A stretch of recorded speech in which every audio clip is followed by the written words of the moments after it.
But I never will forget one night very late. It was around midnight. And you can have some strange experiences at midnight. The telephone started ringing and I picked it up. On the other end was an ugly voice.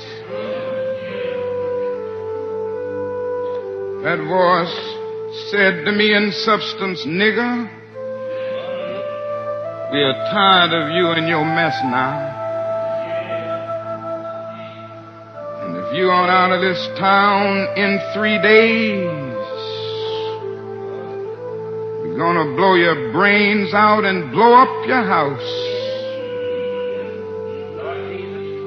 I'd heard these things before, but for some reason that night it got to me. I turned over and I tried to go to sleep, but I couldn't sleep.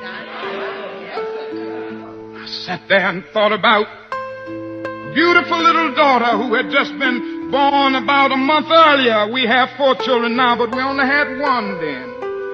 She was the darling of my life. I'd come in night after night and see that little gentle smile. I sat at that table thinking about that little girl and thinking about the fact that she could be taken away from any minute. I started thinking about a dedicated, devoted, and loyal wife who was over there asleep. She could be taken from me, I could be taken from her. I got to the point that I couldn't take it any longer. I was weak. Something said to me, "You can't call on Daddy now. He's up in Atlanta 175 miles away.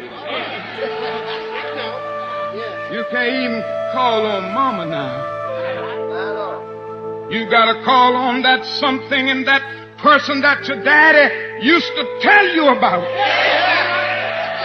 That power that can make a way out of no way."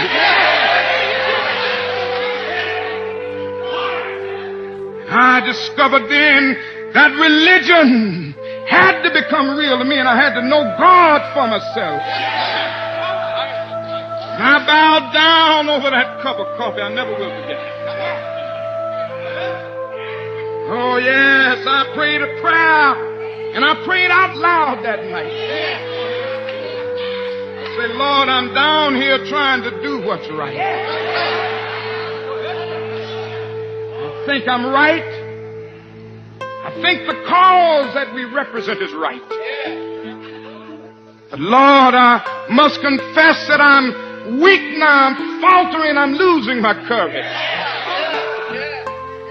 I can't let the people see me like this, because if they see me weak and losing my courage, they will begin to get weak." Seemed at that moment that I could hear an inner voice saying to me, "Martin Luther, stand up for righteousness. Stand up for justice. Stand up for truth. And lo, I will be with you even until the end of the world." I tell you, I've seen the lightning flash. I've heard the thunder roll. I felt sin breakers dashing, trying to conquer my soul. But I heard the voice of Jesus saying still to fight on. He promised never to leave me, never to leave me alone. No, never alone.